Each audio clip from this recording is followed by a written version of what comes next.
Chapter 5. I Play Pinochle with a Horse. I had weird dreams full of barnyard animals. Most of them wanted to kill me. The rest wanted food. I must have woken up several times, but what I heard and saw made no sense, so I just passed out again. I remember lying in a soft bed, being spoon-fed something that tasted like buttered popcorn, only it was pudding. The girl with curly blonde hair hovered over me, smirking as she scraped drips off my chin with the spoon. When she saw my eyes open, she asked, "What will happen at the summer solstice?" I managed to croak, "What?" She looked around, as if afraid someone would overhear. "What's going on? What was stolen? We've only got a few weeks." Sorry," I mumbled. "I don't—" Somebody knocked on the door, and the girl quickly filled my mouth with pudding. The next time I woke up, the girl was gone. A husky blonde dude, like a surfer, stood in the corner of the bedroom keeping watch over me. He had blue eyes, at least a dozen of them, on his cheeks, his forehead, the back of his hands.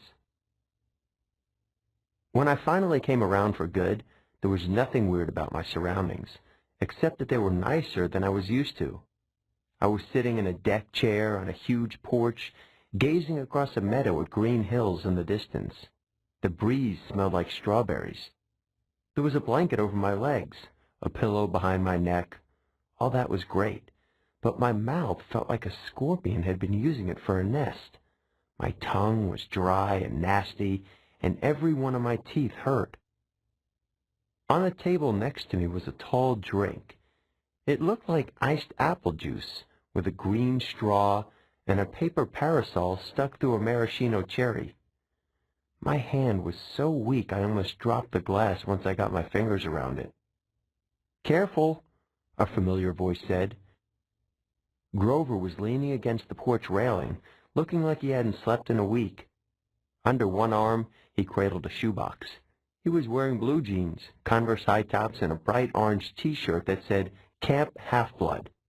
Just plain old Grover, not the goat boy. So maybe I'd had a nightmare. Maybe my mom was okay. We were still on vacation, and we'd stopped here at this big house for some reason, and... "You saved my life," Grover said. Well, the least I could do, I went back to the hill. I thought you might want this." Reverently, he placed the shoebox in my lap. Inside was a black and white bull's horn, the base jagged from being broken off, the tip splattered with dry blood. It hadn't been a nightmare. "The Minotaur," I said. Percy, it isn't a good idea." "That's what they call it in the Greek myths, isn't it?" I demanded. "The Minotaur, half man, half bull." Grover shifted uncomfortably. "You've been out for 2 days. How much do you remember?" "My mom. Is she really—" He looked down. I stared across the meadow. There were groves of trees, a winding stream, acres of strawberries spread out under the blue sky. The valley was surrounded by rolling hills, and the tallest one, directly in front of us, was the one with the huge pine tree on top. Even that looked beautiful in the sunlight. My mother was gone. The whole world should be black and cold. Nothing should look beautiful. "I'm sorry," Grover sniffled. "I'm a failure. I'm the worst satyr in the world." He moaned, stomping his foot so hard it came off. I mean, the Converse high top came off. The inside was filled with styrofoam, except for a hoof-shaped hole. "Oh, sticks," he mumbled. Thunder rolled across the clear sky. As he struggled to get his hoof back in the fake foot, I thought, well, that settles it. Grover was a satyr. I was ready to bet that if I shaved his curly brown hair, I'd find tiny horns on his head. But I was too miserable to care that satyrs existed, or even minotaurs. All that meant was my mom really had been squeezed into nothingness, dissolved into yellow light. I was alone, an orphan. I would have to live with... Smelly Gabe? No, that would never happen. I would live on the streets first. I would pretend I was 17 and join the army. I'd do something. Grover was still sniffling. The poor kid, poor goat, satyr, whatever, looked as if he expected to be hit. I said, "It wasn't your fault." "Yes, it was. I was supposed to protect you." "Did my mother ask you to protect me?" "No, but that's my job. I'm a keeper. At least, I was." "But why?" I suddenly felt dizzy, my vision swimming. "Don't strain yourself," Grover said. "Here." He helped me hold my glass and put the straw to my lips. I recoiled at the taste because I was expecting apple juice. It wasn't that at all. It was chocolate chip cookies, liquid cookies, and not just any cookies. My mom's homemade blue chocolate chip cookies, buttery and hot, with the chips still melting. Drinking it, my whole body felt warm and good, full of energy.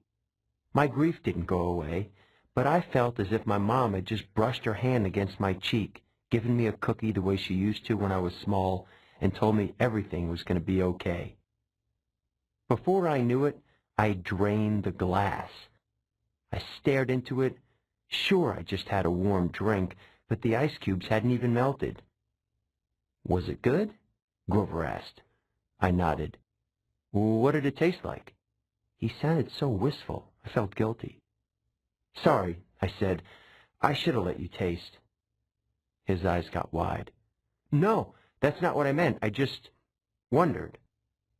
"Chocolate chip cookies," I said. "My mom's. Homemade." He sighed.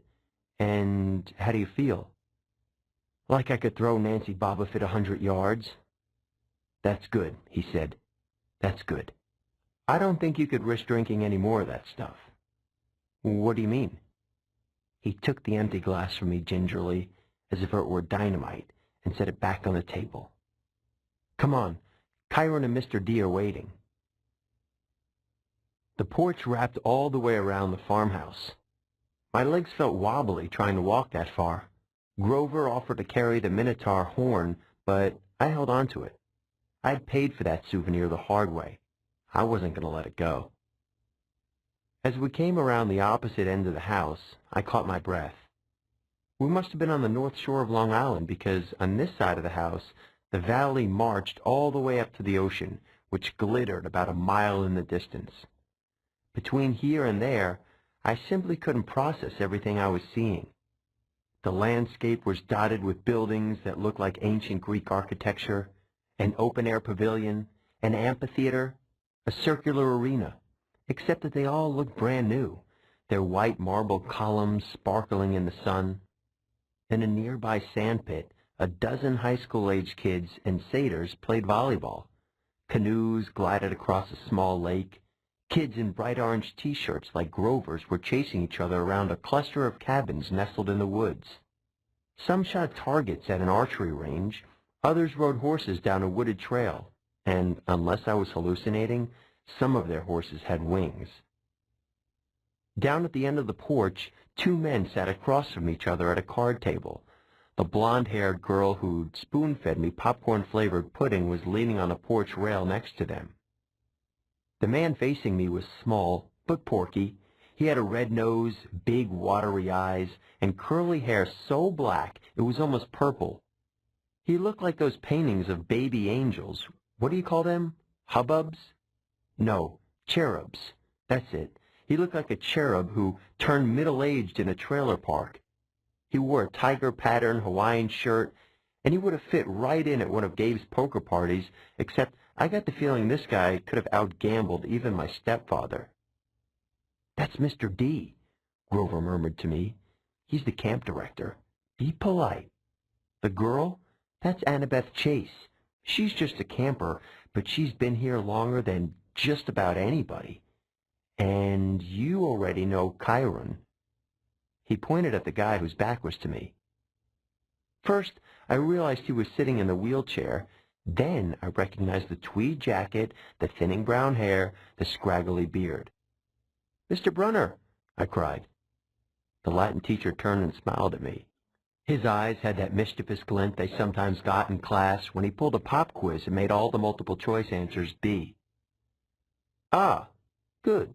Percy," he said. "Now we have 4 for Pinochle." He offered me a chair to the right of Mr. D, who looked at me with bloodshot eyes and heaved a great sigh. "Ah, I suppose I must say it. Welcome to Camp Half-Blood. There, now don't expect me to be glad to see you." Thanks." I scooted a little farther away from him because if there was one thing I'd learned from living with Gabe, it was how to tell when an adult has been hitting the happy juice. If Mr. D was a stranger to alcohol, I was a satyr. "Annabeth," Mr. Brunner called to the blonde girl. She came forward and Mr. Brunner introduced us. "This young lady nursed you back to health, Percy. Annabeth, my dear, why don't you go check on Percy's bunk? We'll be putting him in cabin 11 for now." Annabeth said, "Sure, Chiron." She was probably my age, maybe a couple of inches taller, and a whole lot more athletic looking. With her deep tan and her curly blonde hair, she was almost exactly what I thought a stereotypical California girl would look like, except her eyes ruined the image. They were startling gray, like storm clouds.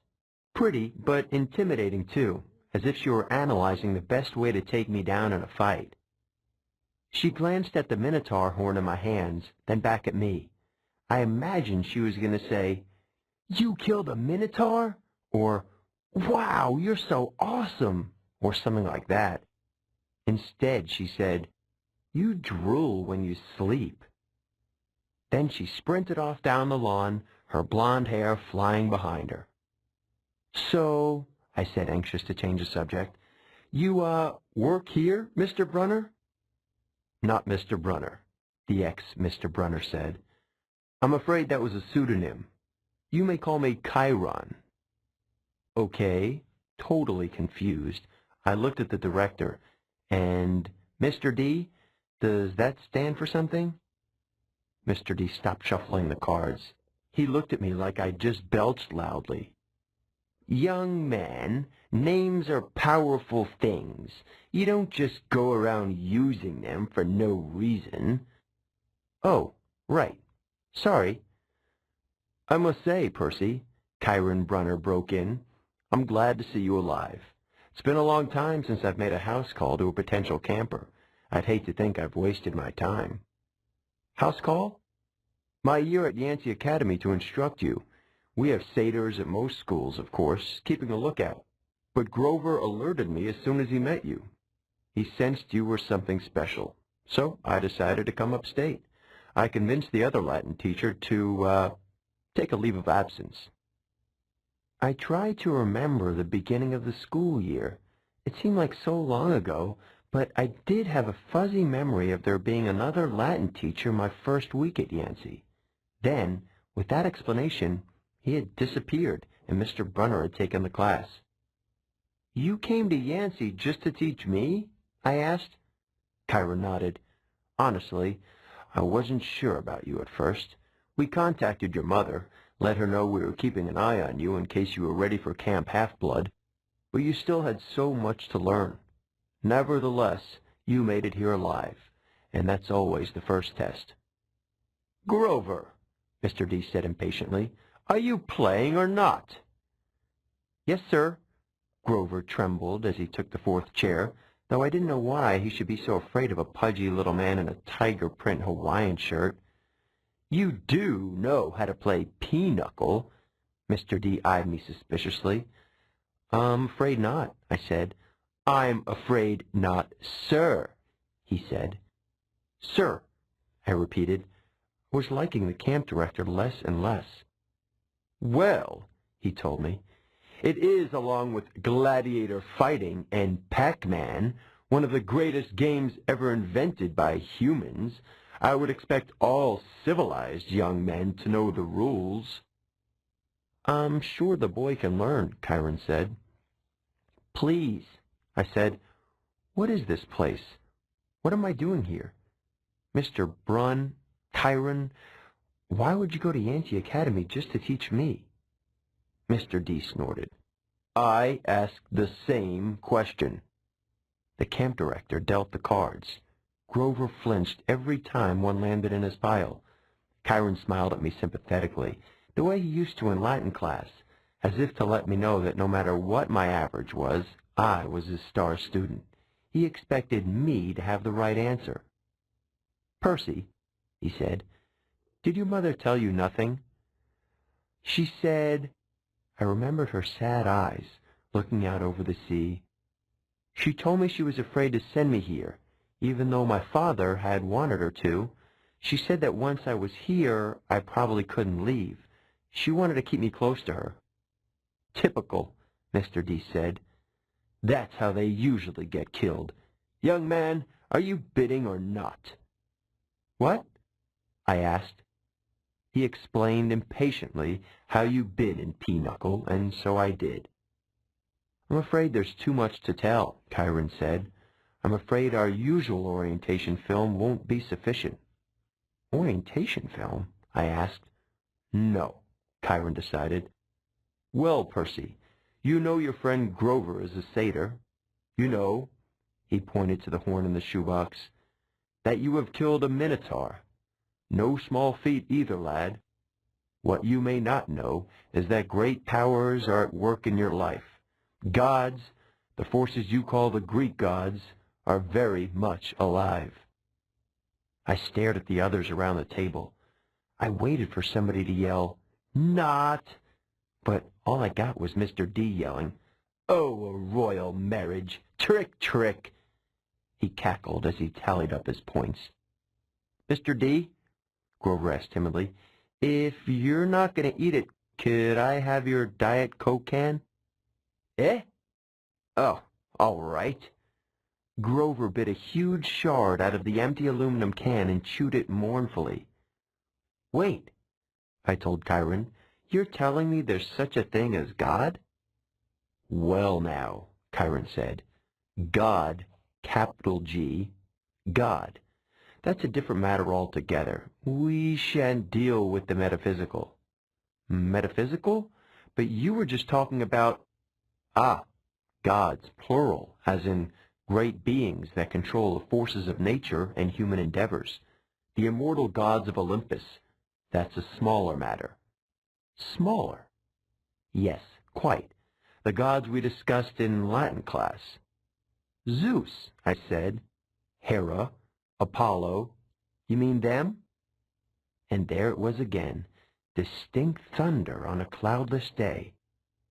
"Young man," said Mr. D, "I would really be less casual about throwing those names around if I were you." "But they're stories," I said.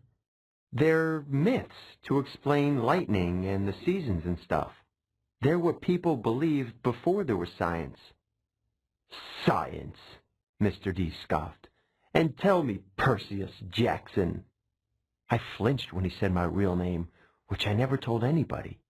"What will people think of your science 2,000 years from now?" Mr. D continued. They will call it primitive mumbo-jumbo, that's what. Oh, I love mortals. They have absolutely no sense of perspective. They think they've come so far. And have they, Chiron? Look at this boy and tell me." I wasn't liking Mr. D much, but there was something about the way he called me mortal, as if he wasn't.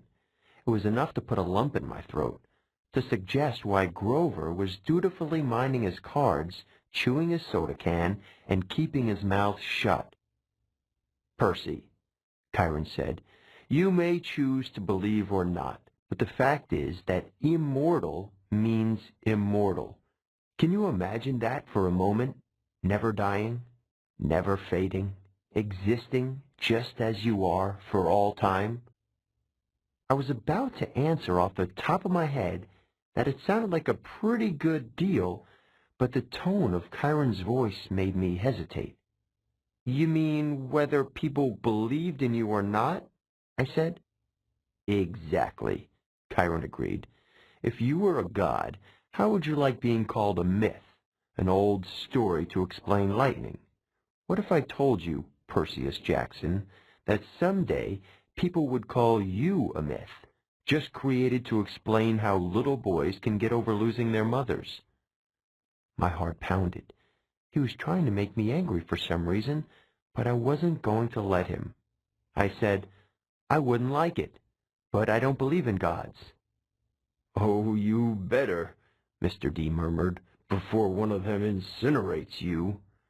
Grover said, Please, sir, he's just lost his mother. He's in shock. A lucky thing, too, Mr. D grumbled, playing a card. Bad enough I'm confined to this miserable job, working with boys who don't even believe. He waved his hand, and a goblet appeared on the table, as if the sunlight had bent momentarily and woven the air into glass. The goblet filled itself with red wine. My jaw dropped, but Chiron hardly looked up. Mr. D, he warned, your restrictions? Mr. D looked at the wine in feigned surprise. Dear me! He looked at the sky and yelled, Old habits! Sorry! More thunder. Mr. D waved his hand again, and the wine glass changed into a fresh can of Diet Coke. He sighed unhappily, popped the top of the soda, and went back to his card game. Chiron winked at me. Mr. D offended his father a while back, took a fancy to a wood nymph who had been declared off limits. A wood nymph? I repeated, still staring at the Diet Coke can like it was from outer space. Yes, Mr. D confessed. Father loves to punish me. The first time, prohibition, ghastly, absolutely horrid 10 years. The second time, well, she really was pretty, and I couldn't stay away. The second time, he sent me here, Half-Blood Hill, summer camp for brats like you. Be a better influence, he told me. Work with youths rather than tearing them down. Ha! Absolutely unfair. Mr. D sounded about 6 years old, like a pouting little kid. And, I stammered, your father is? D Immortalis, Chiron, Mr. D said. I thought you taught this boy the basics. My father is Zeus, of course. I ran through D names from Greek mythology. Wine, the skin of a tiger, the satyrs that all seemed to work here. The way Grover cringed as if Mr. D were his master. You're Dionysus, I said, the god of wine. Mr. D rolled his eyes. What do they say these days, Grover? Do the children say, well, duh? Yes, Mr. D. Then, well, duh, Percy Jackson. Did you think I was Aphrodite, perhaps? You're a god. Yes, child. A god. You. He turned to look at me straight on, and I saw a kind of purplish fire in his eyes, a hint that this whiny, plump little man was only showing me the tiniest bit of his true nature. I saw visions of grapevines choking unbelievers to death, drunken warriors insane with battle lust, sailors screaming as their hands turned to flippers, their faces elongating into dolphin snouts. I knew that if I pushed him, Mr. D would show me worse things. He would plant a disease in my brain that would leave me wearing a straitjacket in a rubber room for the rest of my life. Would you like to test me, child? He said quietly. No, no, sir. The fire died a little. He turned back to his card game. I believe I win. Not quite, Mr. D, Chiron said. He sat down as straight, tallied the points, and said, the game goes to me.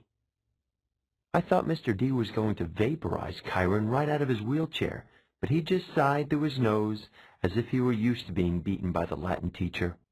He got up, and Grover rose, too. I'm tired, Mr. D said. I believe I'll take a nap before the sing-along tonight.